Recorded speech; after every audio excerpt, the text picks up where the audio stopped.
आत्मविज्ञान के जिज्ञासु सभी श्रोता साथियों को संबोधि श्री का जय जिनेन्द्र नमस्कार।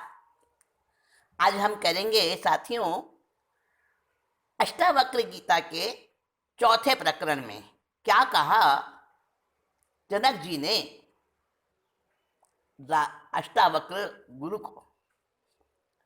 जब अष्टावक्र जी ने जनक के अंदर चलने वाले विचारों को भांपते हुए उसकी परीक्षा करते हुए तीसरे प्रकरण में उनको कुरीदा था, उनको जांचा था, परीक्षा ली थी, तब राजा जनक समझ गए और उन्होंने ऐसा युक्ति युक्त संतोषजनक उत्तर दिया जो आपको गीत की शक्ल में तो मिल चुका है। अब वो उत्तर चौथे प्रकरण के रूप में आपको राजा जनक के शब्दों में दिया जा रहा है। जनक उवाच, राजा जनक ने कहा, हंतात्मज्ञस्य धीरस्य खेलतो भोग लीलया नहीं संसार वाहिकैर मूढ़ै सह समानतः। अर्थात भोग क्रीड़ा विलास लीला आत्मज्ञाता धीर की। देखो कितनी अनोखी बात कह रहे हैं कि जो आत्मज्ञाता है, धैर्यवान है, संसार के भोग तो उसके लिए विलास लीला है। भोग क्रीड़ा विलास लीला आत्मज्ञाता धीर की और मूढ़कर्ता विश्व ढोने वाले की क्या बराबरी। व्याकुल रहे देवेंद्र आदि जिस पद की इच्छा में कहो, स्थित उसी पद पर मगर हर्षित नहीं योगी अहो। जिस पद की इच्छा में देवेंद्र आदि भी हर रोज कोशिश करते रहते हैं हमें मिल जाए ऐसा पद, और उस पद पर स्थित होकर योगी कुछ भी खुश नहीं होता है, हर्षित नहीं होता है। कितनी बड़ी अहोभाव की बात है ये। जान लिया है मैंने ये सब। फिर कहते हैं आगे जनक जी, तज्ज से पुण्य पापाभ्याम स्पर्शो ह्य अंतर न जायते न हि आकाशस्य धूमेन दृश्यमाना अपि संगति ही। कहते हैं कि आकाश और धूम एक जैसे भासते हैं, पर अलग अलग होते हैं। आकाश में जो धूल रहती है वो हमें अलग दिखती है क्या? पर योगी जानता है, योगी जानता है कि आकाश में धूम धूल अलग है, आकाश को स्पर्श नहीं कर सकती क्योंकि दोनों का गुणधर्म अलग अलग है। भासित हो एकम एक किंतु है अलग धूम और आकाश, त्यों योगी के अंतःकरण को छू सके ना पुण्य पाप।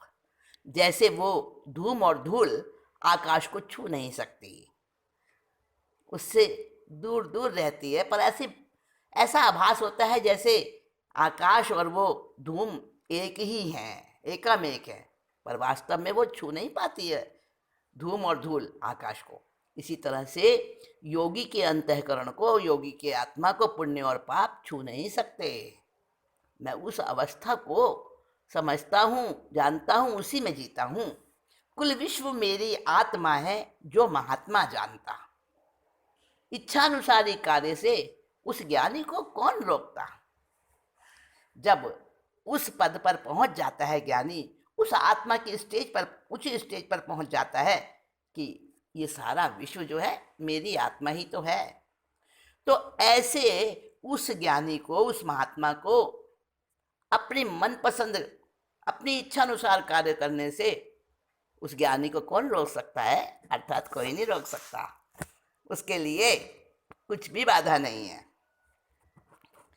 इच्छा त्रसित समूह है ब्रह्मा से चींटी तक सभी, इच्छा अनिच्छा रोकने में समर्थ केवल ज्ञानी ही।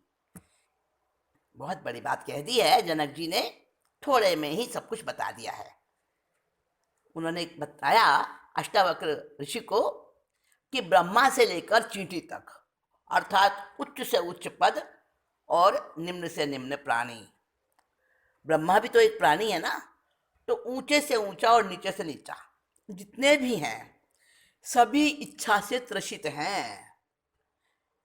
इच्छा सबके अंदर नाचती रहती है, खेलती रहती है, और इच्छा से सब मारे हुए हैं, रोक नहीं पाते हैं इच्छा को।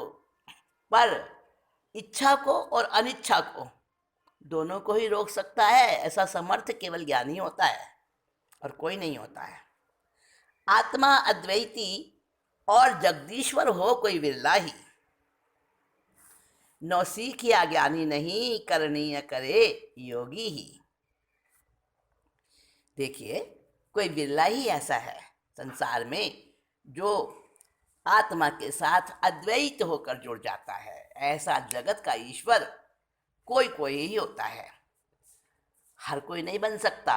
कोई नौसीखिया ज्ञानी यानी अनाड़ी, बिल्कुल स्टार्टिंग में सीखने वाला, वो नहीं बन सकता ऐसा, जो उच्च अपने आप को उच्च पद पर स्थापित कर लेता है और उस तरह से समझ लेता है संसार के व्यवहार को और अपनी आत्मा को। जिसके अंदर ये भेद विज्ञान अच्छे से बैठ गया है, वो योगी ही आत्मा के साथ अद्वैत हो सकता है, और ऐसे तो योगी विरले ही होते हैं। इस तरह से चौथे प्रकरण में 6 श्लोकों के द्वारा श्री जनक जी ने उत्तर दिया है ऋषि अष्टावक्र को।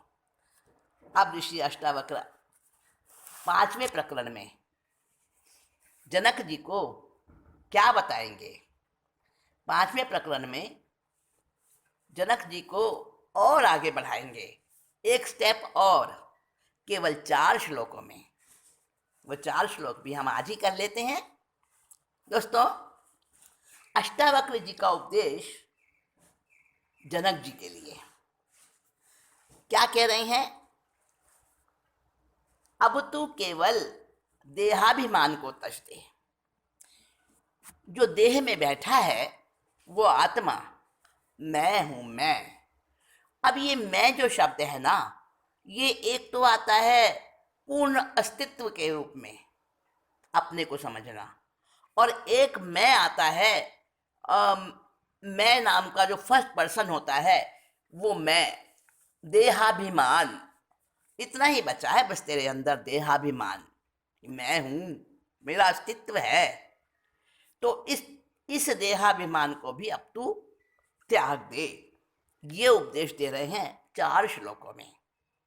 देखिए, ज्ञानी जो बन जाते हैं उनको तो केवल इशारा ही काफ़ी होता है, और ऐसा इशारा करने वाले जो गुरु हैं ऋषि अष्टावक्र, वो थोड़े में ही समझा रहे हैं अपने सुयोग्य शिष्य राजा जनक को।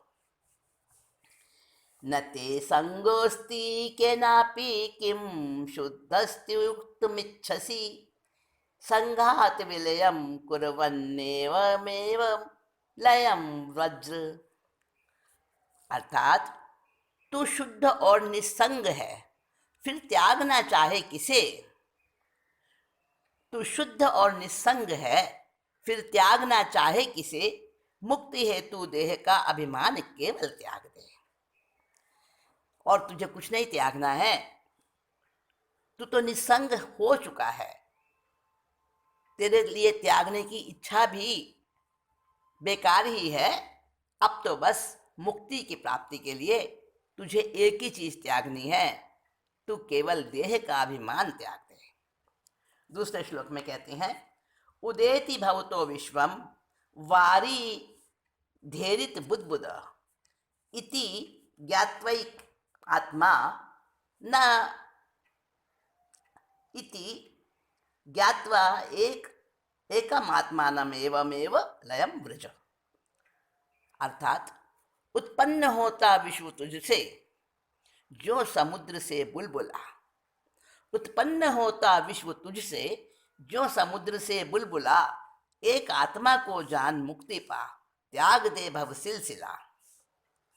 फिर तीसरे श्लोक में कह रहे हैं कि दिखता है तुझे ये संसार, प्रत्यक्ष दृश्यमान है, यानी बिल्कुल दिख रहा है सामने ही सारा संसार, फिर भी कैसा है ये?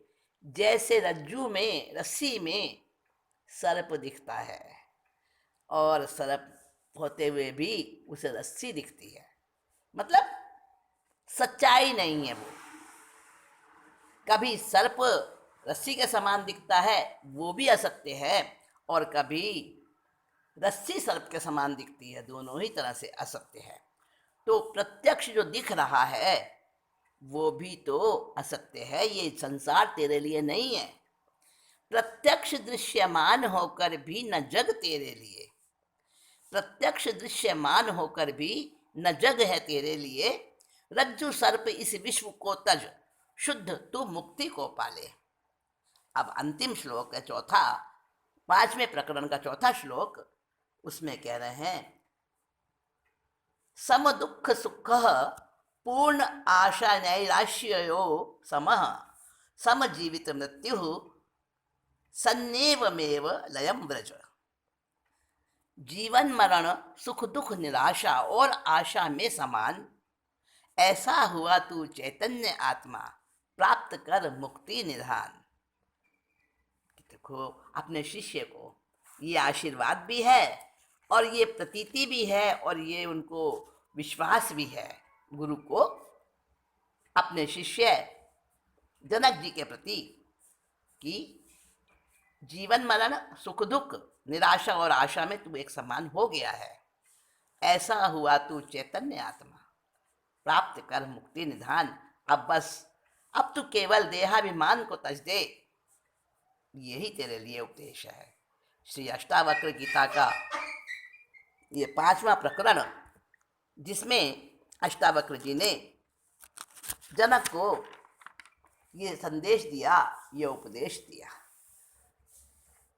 अब और आगे गुरु क्या कहते हैं? कह दिया अब तो मुक्ति को पा।